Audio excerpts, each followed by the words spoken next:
It has finally revealed the upcoming Bugatti Tourbillon, and yes, you've guessed it right. Today I'll be telling you more about the Chiron replacement called the Bugatti Tourbillon. I'm Junior, and you're watching Junior on Car. He wasn't playing around when they said they're replacing the Chiron with something more exclusive. Well, starting off with the stats and something new, which is the most important thing in a Bugatti, which is the engine. Well, as we all know, Bugatti has been the only elegant car, or let me say hypercar, to have a W16 engine. Well, Matt Rimac, who has recently bought Bugatti, decided, you know what, the W16 engine is getting quite old. Let's start over with something called a V16 engine, which naturally aspirated engine, no turbos, no superchargers, produces 1,000 brake horsepower, working together with two electric motors, which one is in the front and one is at the back to make the chassis more balanced, let me put it like that. Well, together the electric motor alone produces 800 horsepower and the naturally aspirated V16 produces 1,000 horsepower. Yes, you have guessed it right, together they produce 1,800 horsepower, which is 500 horsepower less than the Koenigsegg Gemera, which produces around 2,300 horsepower, working with the hot V8 and also the dark matter motor. And the Newton meters of torque,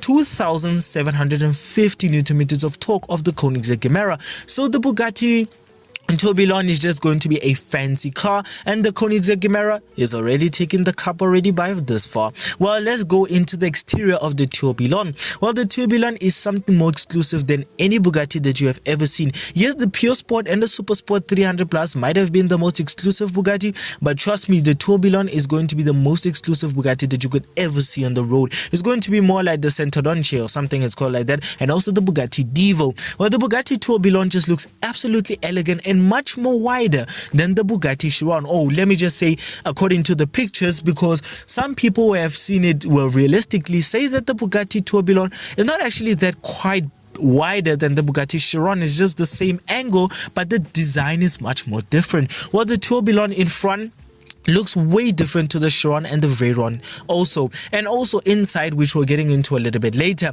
And the back end of the Tourbillon looks way different than any Bugatti that we have ever seen. And also, I think the tires of the Bugatti Tourbillon look so wide that, well, let me just say, this is how Bugatti wanted to actually design it, so you can see how it looks. And the aerodynamics of it is going to be quite crazy, because on top of the headlights there's actually a open vent that actually feeds the air through, or let me just say flows through the how can I put it, on top of the light, so that the airflow can be much more better for the Bugatti Tourbillon. And also, well, since the airflow is good, there's no need for the spoiler to, or let me just, the adaptive spoiler to raise, because on top speed, or let me say on higher speed, the spoiler actually stays down. Well, instead of it going up, such as the Veyron and also the Super Sport 300 Plus and every single Bugatti, this time it's the other way around. Instead of it going up for a higher top speed or more speed, it stays down, and for braking, it's then when it rises up. So Bugatti has actually found a way to make the airflow much more better for top speed and higher speed,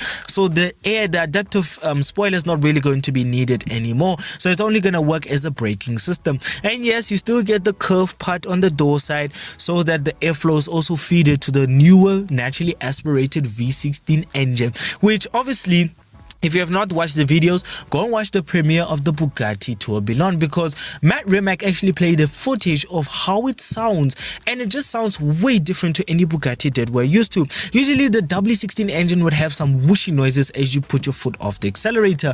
Well, on the full throttle on the V16 sounds way totally different and way shoutier than we're used to any Bugatti. So, well, Matt Rimac has actually put the Rimac Navarra's kind of technology into the new Bugatti Tourbillon to give it more performance, but unfortunately it's still slower than the Koenigsegg Gemera. It's actually very good.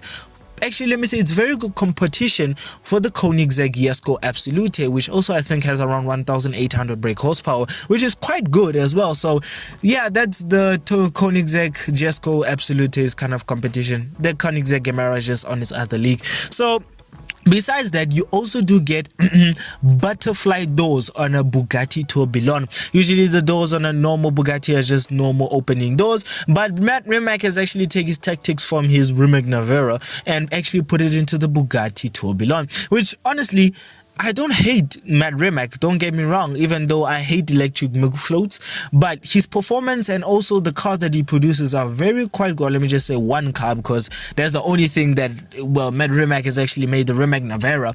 So honestly speaking, the Rimac Navara is very fast as well, and the Bugatti Tourbillon is very quick as well. So I also love that Matt Rimac also took the doors from the Rimac Navara and put it into the Bugatti Tourbillon, which actually suits it very well, because the Bugatti Tourbillon just looks absolutely cool with the butterfly doors. And also I love that the Bugatti also engraved the Bugatti name on the door side. And obviously the Bugatti Tourbillon is not going to be any heavyweight, because it's going to be very, very light. And also let's jump into the interior. And as you expect for Bugatti, it's exclusive and also very exquisite. While the dashboard is just full of exposed parts, because the knobs that you usually get on the Bugatti are actually exposed to show the skeleton inside, how it operates. And also I think it will make the noise of how they operate, and let me say the operating noise of how it sounds.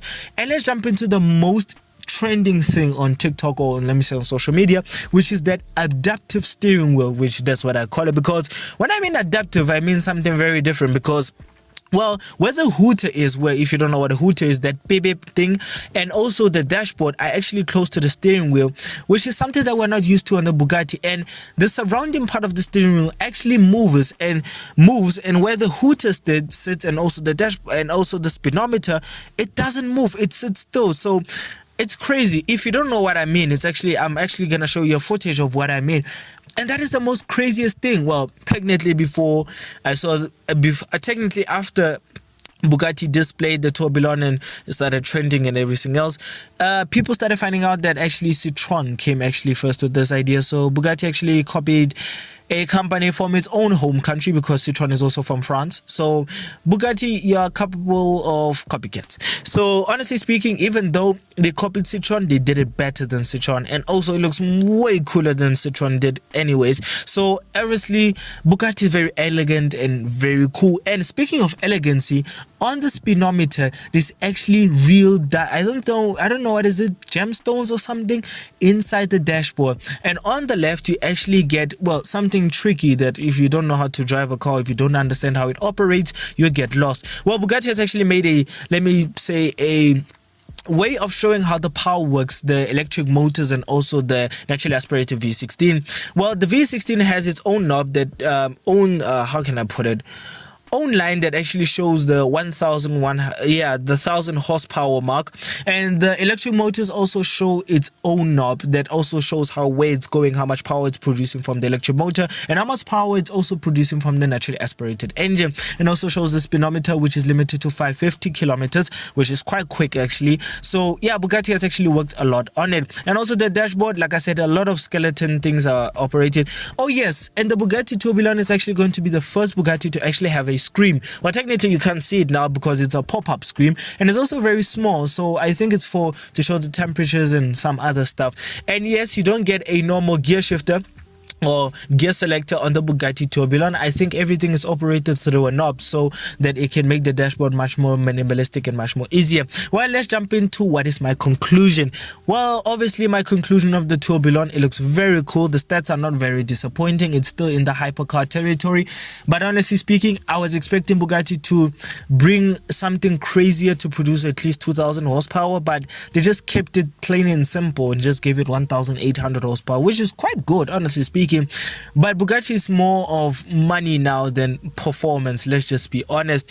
And besides that, I mean, the exterior of the Tourbillon looks absolutely cool, so I would rate the exterior of the Tourbillon a 8.5 out of 10. Reason why it's not a 10 out of 10 is because I haven't seen it yet, and if you want me to get that chance to review it maybe in the near future, I suggest that you all, I ask you very nicely to please go and follow the channel's Instagram page, which is @JuneOnCars, and also the channel's TikTok page, which is @JuneOnCars. And also here, go and subscribe to the channel as well to increase our subscribers. And thank you for every single person who comes back and watches my video. And also please subscribe if you come back and not subscribe yet.